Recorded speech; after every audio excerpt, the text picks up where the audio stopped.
Hey, what's up, y'all? As you probably guessed, maybe you've heard already, or you guessed from the title of this video, yes, my 2015 Ford Focus ST is gone, and I replaced it with something way, way better. No, it is not a Hyundai Sonata. It is an Alfa Romeo Giulia Q4. Yes. This is a 2018 Alfa Romeo Giulia Q4 TI Sport, and you can tell it's a TI Sport by the performance wheels, the 5-hole wheels, the Brembo brakes up front, as well as the Q4 in the back right here. So Q4 means all-wheel drive, just so you know. So yeah, pretty much traded in the Focus. I'll be honest with you. Ever since the Alfa Romeo brought their new kind of refreshed branding back to the States in I think 2017, and brought the Giulia to the United States, I've wanted one of these. This is the 952, I believe, the chassis code. Ever since these came, I wanted one, like since they first got to the United States. At the time I couldn't afford one. I was still deep in the Focus and doing that whole scene and everything like that. But I waited, and it's always been on the back of my mind. This is one of my favorite cars ever. This is literally a dream car of mine, and the opportunity came up to where I could make the switch very easily, and it was a no-brainer. Let's just talk about some of the reasons why I wanted to switch from the Focus to the Giulia. So the Giulia does everything better than the Focus, period, just point blank. It accelerates better, stops better, turns better, handles better. It's obviously more luxurious, more comfortable inside. It looks better, and it does all of these things stock from the factory. The only thing that my Focus specifically did better than this car is my Focus stopped better than this car. I had an 8-piston Sika brake kit, as you guys know. So yeah, I mean, that's going to stop better on a lighter front-wheel drive car. But the Giulia isn't that much heavier. I want to say the Giulia is only maybe 100 to 200 pounds heavier than the Focus. I could be off there. I'm not sure. I don't have the exact specs. There's so many different trim levels of the Giulia that obviously depending on whether you have it rear-wheel drive or all-wheel drive or different features, the weight can be different. There's a bunch of different wheel designs and stuff like that. But just to make it as clear as possible, so this Giulia specifically is one step below the Quadrifoglio. Now, Quadrifoglio is an $80,000 car. Not only that, they're not the most reliable things in the world. So I stayed away from that. So the next best thing is the TI Sport. This has the 2.0 engine, the FCA 2.0 multi-air 2 motor that has a similar like valve, a variable valve lift or cam shift timing thing that all of the motors do now, even the turbo motors. It's got 3 drive modes, dynamic, natural, and I think it's like active assist or something like that. But you can basically go from straight race car mode, which is dynamic, to getting 33 miles per gallon in active mode, which I love. It's awesome. It's got all the lane assists and lane departure and the cruise control, follow, that type of thing. All this technology that the Focus didn't have. Don't get me wrong, I'm not bashing on the Focus. The Focus was an awesome car. It's an awesome project car. It's cheap to buy, cheap to fix. Ford definitely could have done some things better with the Focus ST and the Focus RS. I'm not really going to get into that because this isn't a Focus video, but don't get me wrong, man. I loved my Focus, and you guys know that. If anybody was out here advocating on behalf of the Focus ST, it was me. I always showed up to the fight. But I've had that car since I was 25. you know, I'm about to be 30 now, and it was just time for a change, time for something different. So, you know, my prerequisites were a car that I wouldn't have to modify as extensively as the Focus, a car that I could keep under warranty, I could keep reliable, but I could take to the track, take to autocross, and beat on just as hard as I beat on the Focus and still drive home.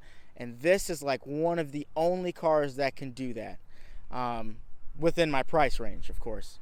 So, you know, like I said, this Giulia and the Giorgio chassis that it has, the suspension, the double wishbone suspension up front, and the independent rear suspension.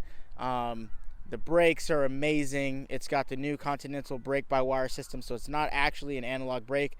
You're not actually activating a brake master cylinder or slave cylinder with your foot. It's all drive-by-wire. It's still an amazing system.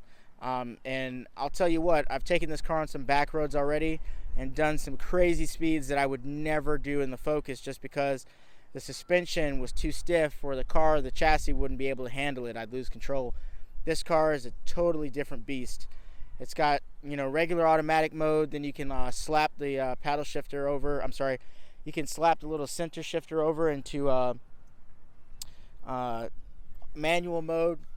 So it's got that little BMW-like shifter right here. You guys have seen that before.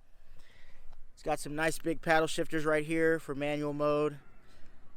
So, and it's just beautiful inside. These were actually spec'd with the sport seats. These seats, I know it's hard to believe, but these seats hold me in just as good, if not better, than the fixed back racing seat that was in my Focus. I know that sounds crazy, but this seat holds me in better than the Brahms seat I had on the Focus. Like I said, I know that sounds wild, but it's so true. And these actually have to be spec'd out with the car. So this car came fully loaded, you know, dual climate control, heated steering wheel, heated seat. The only thing it didn't have was a panoramic sunroof, so it doesn't have a sunroof, which is totally fine with me. That's just dead weight on the top of your car anyway.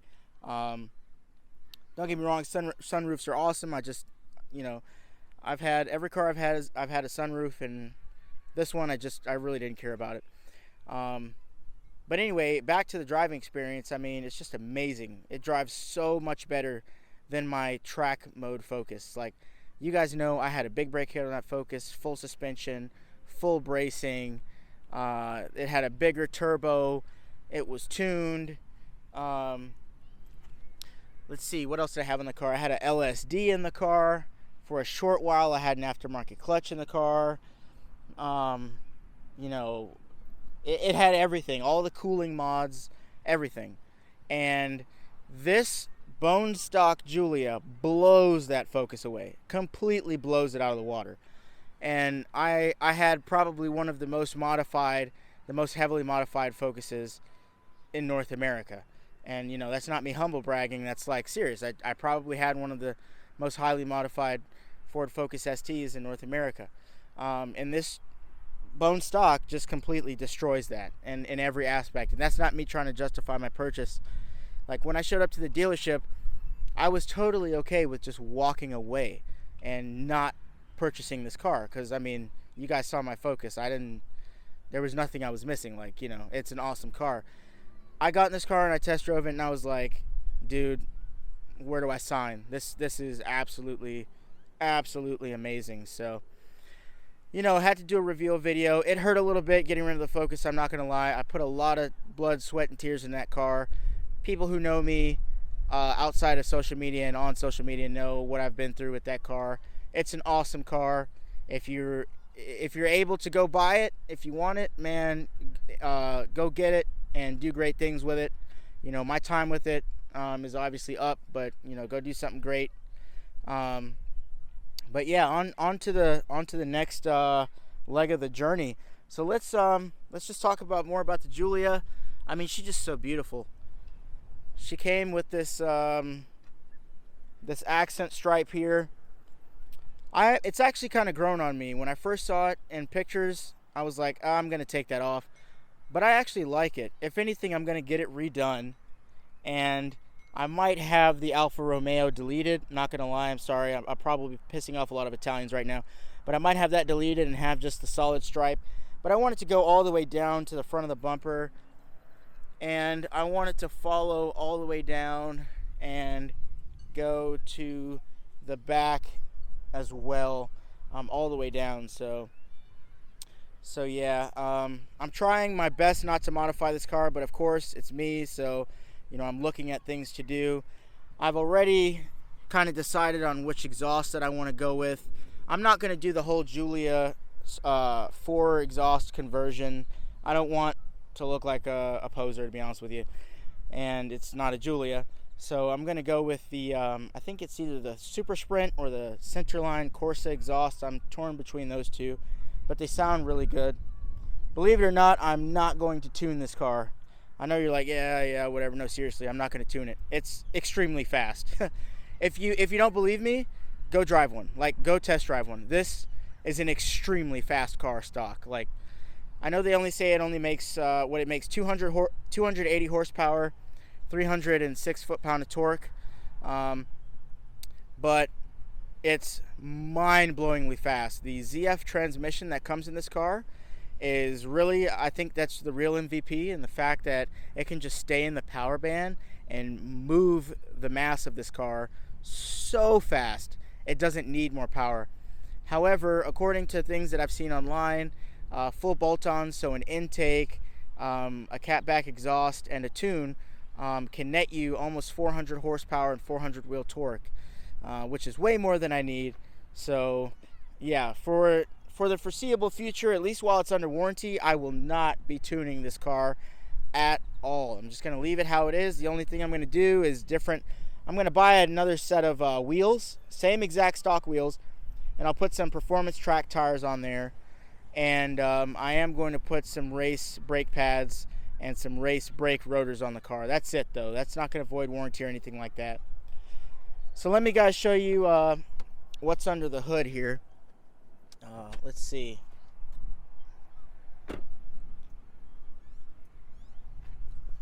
So this motor is, like I said, the multi-air 2.0 engine that is actually in the Jeep Wrangler too. I think a variant of this engine is in the Jeep Wrangler, I believe, or one of the Jeeps. So yeah, multi-air 2. Got the cool Alfa Romeo engine cover right there. Here's some interesting things about this motor and about this car is that there's no dipstick to check the oil level. You fill the engine oil right there. It takes 0W30, but there's nowhere to check the oil physically. You have to check it inside the car through the dash. It's pretty cool. But you got to know what you're doing. And to reset the oil light, the oil life light, you got to go through the dealership. So I'm going to do my own oil changes, but then I'll go to the dealership and have them reset the light when that time comes. But I got to talk to them more about that. Everything's pretty straightforward. Your air box. And if you've noticed, this is one coolant tank, expansion tank, and that's another coolant expansion tank. At first I was like, wait, why do they have two coolant tanks? So part of why this motor in this car is so special and it can perform so well is that it has a water to air intercooler. So not only is water being ran like normal through the radiator, and when I say water I mean coolant, but there's also a system to run coolant through the intercooler and the top of the motor, from what I'm reading and understanding with this car, with this setup, which is why people have taken this car to the track, this exact same spec of car, the TI Sport, with the 2.0 turbo. They've taken it to the track and it doesn't overheat, it doesn't hit limp mode, and they just run it and run it and run it, and it's great because of the extensive cooling research and design that has gone into this platform, and that's amazing. Just for comparison, I have had to drop over $2,000 worth of mods and labor into the Focus ST just to barely keep it from overheating on the track, and even then it still would overheat. You'd still not be able to get everything out of it. This car, you cannot overheat on the track. Do me a favor, I challenge you to go find one Giulia that has overheated on the track, one 2.0 Giulia. You can't do it because the cooling system in this car is so good. It's got a cooling system for the radiator and one for the intercooler as well. So the intercooler is air cooled and water cooled, and you can't beat that. Just coming in here, now remember that it shares the same chassis and the same body panels and workspace as the Quadrifoglio. So you can actually look in here and see how much space there is in here for air to move into the radiator and the intercooler. Here you can the intercooler is black, which you're looking straight ahead at right there. That's the intercooler, and then down there I think that's the AC compressor and the radiator. But there's just a lot of air movement. As you can see, this ducting right here obviously is very purposeful. This goes all the way up under here, so this is channeling air. The air comes in the front of the grill, and this is channeling air and forcing that air right into here through that radiator, through the AC compressor. This motor has a huge fan on the back of it right here. Not the motor, but the radiator has a huge fan that's moving air. So I mean, everything is absolutely designed for maximum cooling, maximum flow and performance. Another big advantage that this platform had over the Focus and the EcoBoost was that the turbo is so conveniently located right here. When I saw that, I was like, oh my god, I have to buy this car. If you know anything about the Focus, the turbo is located at the back of the engine in like a dead zone in the back of the engine, which is unreachable unless you jack the car up and move some stuff out of the way, and it's just such a pain to get to. Trust me, I know, because I swapped my own big turbo in there. The other part of the downside of the Focus turbo being on the back of the motor is not just ease of accessibility or lack of ease of accessibility. It's the fact that there's no airflow, no cooling to that. You know, air and wind just goes straight over the back and nothing hits the turbo. Versus right here, the Giulia's turbo is right here. All you got to do is remove the engine cover, some heat shielding from the catalytic converter, and you're dealing with the turbo. It's right here. I can't believe that the entire turbo is right here. It's crazy.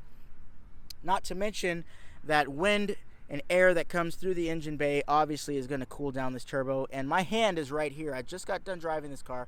My hand is right here, and the turbo is not even that hot. Like I said, the cooling that has been engineered and designed into this car is absolutely amazing. It's absolutely amazing. So yeah, enough with that. I believe the non-Quadrifoglios I don't think come with the carbon fiber hood. I'm not really sure what kind of metal this is, but it's not magnetic. So maybe it's like really thin aluminum or whatever metal isn't magnetic, but it's really lightweight. Comes with some hood props there. So no more of the old style hood prop thing. The ECU's right there, really quick and accessible if you want to tune the car. There's lots of tuning options. There's more tuning options on the way. This car came out in 2017. This is a 2018, a post-February 2018. I think this was July of 2018 that this car was produced. So yeah, I really like it. It's a beautiful car. You know, I am having to learn how to drive this thing. It's almost like learning how to drive a car all over again. I know it sounds kind of weird, but you know, going from a Focus that was like so analog and so basic and old school to a new, you know, this is like a, you know, the Focus was like a Cessna.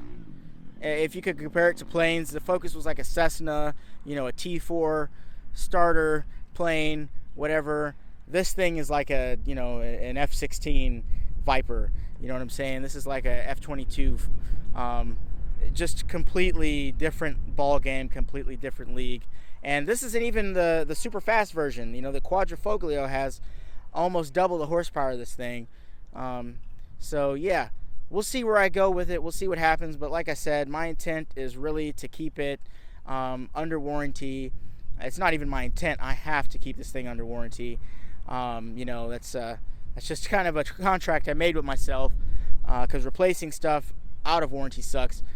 But I'm going to keep it under warranty, and I'm going to do the things that really matter.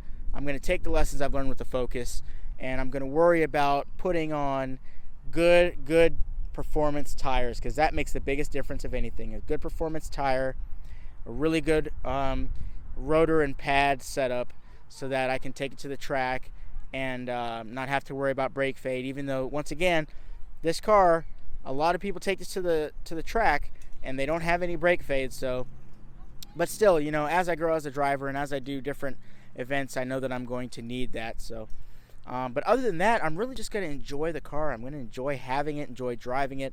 I'm not going to touch the suspension at all. I know that sounds crazy, but like I said, I've learned my lesson from the Focus. I'm not going to touch anything. This comes perfectly set up from the factory. Yeah, is there a little bit of wheel gap? You know, sometimes, you know, my scene boy activates in me, and I'm like, oh, look at that wheel gap. You know, there's like, you know, the wheel's kind of recessed in here. I'm used to the wheel being a little bit more flush with the fender. But honestly, the engineers at Alfa Romeo, the technical director of Ferrari who helped lead the design on this car, they know way more about car stuff and engineering and handling than any of us, especially me. So I'm gonna leave it up to them. And like I said, when I do get another set of wheels, I'm getting OEM wheels, same exact offset and size, but I just want to put some race tires on there. So, but I will do an exhaust, that for sure. That is gonna happen. I'm just gonna give it some time and really figure out what I want to do. So yeah, you know, thanks for going along the journey with the Focus with me. I really appreciate those of y'all who are loyal and have stayed on the channel, and you know, who have you know, interacted and asked questions and everything like that. I'm sorry if it feels like I kind of jumped ship. I did in a way, but I didn't in another way. You know, I think I left the Focus community with a pretty large you know, library of mods and reviews on my channel, and that'll always be here. That's not going anywhere. I'm not going to go delete those videos or anything. You guys are always welcome to go down the videos of all the mods I did on my Focus. Ask me any question that you want, you know, how this worked, how that worked. But just understand that I am definitely leaving the Focus in the past, and my new focus, no pun intended, is the Alfa Romeo Giulia. So to new subscribers who are looking to get into a Giulia, or old subscribers who are also looking to get into a Giulia, do not hesitate. Go drive one. Don't get anything less than the TI Sport. And I would prefer all-wheel drive, the one I have. I haven't driven the rear-wheel drive one, but all-wheel drive is the way to go. So, all right, till next time. Should have a video here soon of some driving impressions. I'm going to take this car to the track next weekend. Yes, it's happening that fast.